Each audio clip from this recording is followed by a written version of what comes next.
కేరళ రాష్ట్రం వయనాడ్ జిల్లాలో గత సోమవారం అర్ధరాత్రి కురిసినటువంటి వరదలతో పాటు కుండచార్యలు విరిగిపడి అనేక గ్రామాలు నేలమట్టమయ్యాయి.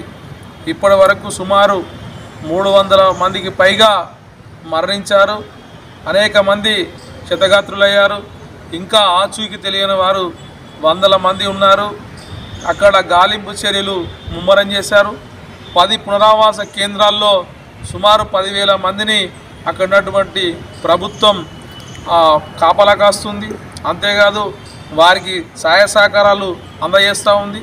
మొత్తం దేశంలో ఉన్నటువంటి ఉదయం మొత్తం ద్రవించే విధంగా ఈ సంఘటన జరగడం, యావత్ దేశమే స్పందించాల్సినటువంటి పరిస్థితి రావడం, ఇలాంటి విషాదకరమైన పరిస్థితి ఎప్పుడు లేని విధంగా కేరళలో సంభవించింది.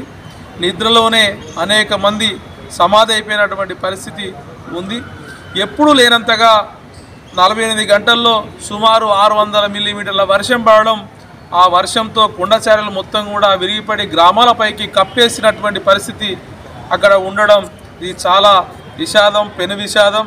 ఈ విషాదం నుండి, ఇంత పెద్ద సంఘటన నుండి కోలుకోవాలంటే ఉదయం ఉన్న ప్రతి ఒక్కరు కూడా స్పందించి అక్కడటువంటి వాయనాడు ప్రజలను ఆదుకోవాల్సినటువంటి అవసరం ఎంతైనా ఉంది.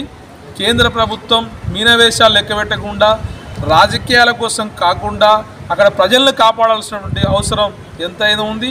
వెంటనే జాతీయ విపత్తుగా ప్రకటించి ఉదారంగా ఆ ప్రజానీకానికి, ఆ ప్రాంతానికి సహాయ సహకారాలు అందించాలని చెప్పేసి సిపిఎం కరీంనగర్ జిల్లా కమిటీ పక్షాన కోరుతా ఉన్నాం. ఇక్కడ ఈరోజు జిల్లా కలెక్టరేట్లో మొత్తంగా బాధితులను ఆదుకోండి అని చెప్పేసి విరాళాలు కూడా సేకరించడం జరిగింది. వారందరి ఉదారంగా స్పందించినటువంటి ప్రతి ఒక్కరికి హృదయపూర్వక ధన్యవాదాలు తెలియజేస్తా ఉన్నాం.